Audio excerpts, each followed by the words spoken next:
What is up, guys? It's BT back here again with another battle. Today we have a battle between the Razer Huntsman Elite and the Corsair K70 Mk2, two of the most popular brands in computer accessories. I'm going to do a battle on their two newest computer keyboards. So today we're going to get into all the details about which one you should choose, which one's better, and why. But before we begin, don't forget to hit that subscribe button for more content like this. So let's start off with the build quality. Now, I feel like the Corsair K70 Mk2 has the better build quality. The aluminum, the brushed aluminum along the top just feels amazing. The keyboard, when you pick it up, it's a little hefty, which feels very nice.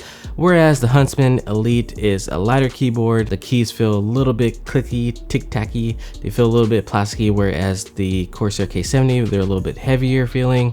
So it just feels a little bit more solid overall. The multimedia keys are also better on the K70 Mk2, whereas on the Huntsman, they feel a little bit cheap. It feels like the wheel on the sides are gonna break. The multimedia keys kind of move around. You guys know what I'm talking about. They kind of move around within the holding place of the key, which I don't like. So overall, I felt like the build quality of the K70 Mk2 was a little bit better. So when it comes to switches, the Huntsman took me a while to get used to.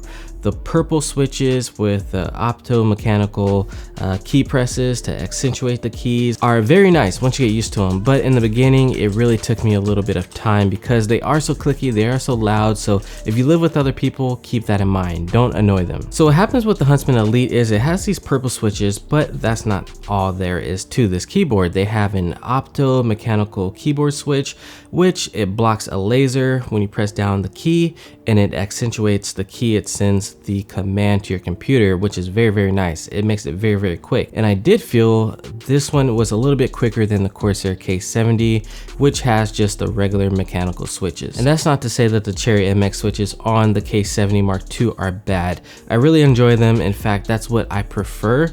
But I did get used to the purple switches on the Huntsman, and it did become very nice during gaming. I did like that you only needed a certain amount of pressure. It's very light and tactile, and it just added to my gaming experience. I almost felt quicker using it. Keys overall, I think I have to still go with the keys on the K70 because they are quieter, so you can use them in more environments. The people in your house won't get upset with you, things like that. Now, the Huntsman Elite's RGB palm rest is very, very nice. It's very cool to look at. So if you're an RGB head, if you love that, then this keyboard is for you. It is connected by a magnet, which is very nice. So it just stays on the keyboard. I didn't have any problems with it moving around, but the leatherette on the actual palm rest gets very, very hot. I have the hottest room in this house. Not to mention the brushed aluminum around the sides really cut into your wrist to your forearm when you're using it. So keep that in mind. It did hinder me a little bit during games.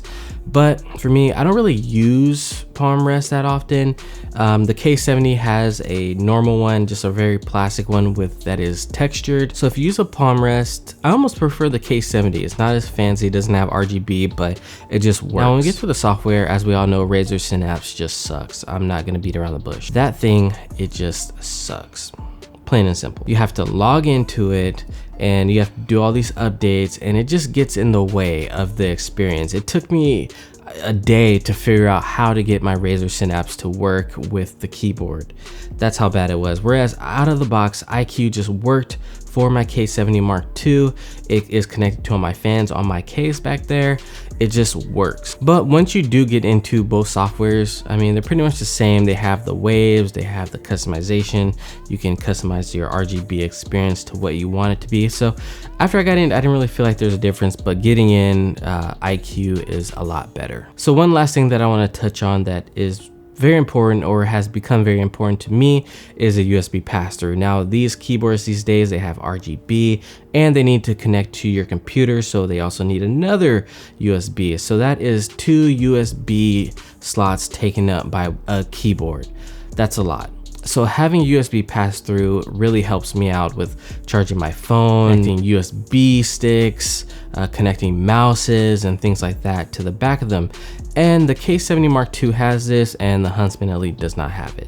And when I was using the Huntsman Elite, it really hindered me. It really got to me. I was like, I felt that I was missing the USB pass-through. So keep that in mind if you're a person that uses a lot of USB ports, that the Huntsman Elite is going to take 2 from you, and it's keeping them. It's not giving you anything back for it. Yeah. All right, so in conclusion, I have to go with the K70 Mark II. It has a USB pass-through. The build quality seems like it will last you years, whereas the Huntsman, I don't know, for $200, that's a big risk for me. I feel like with this keyboard, that's what it feels like. The Huntsman Elite is a risk. So keep that in mind. If you like the purple switches, if you have had a Razer keyboard in the past, it is very, very similar to that. If you like clicky and tactile, a keyboard that feels really, really fast, then go with the Razer Huntsman Elite, but just keep the build quality issues in mind. All right, guys, so that is gonna do it for this battle, the K70 Mark II. If I didn't make that clear, I will have a link to both of these products down below. And if you shop with my links, it actually helps the channel out a lot. Thank you guys for watching. If you haven't subbed already, sub. If you haven't liked the video already, like. If you want to comment, say hi, let me know down below. I will see you in the next one. I did that too soon.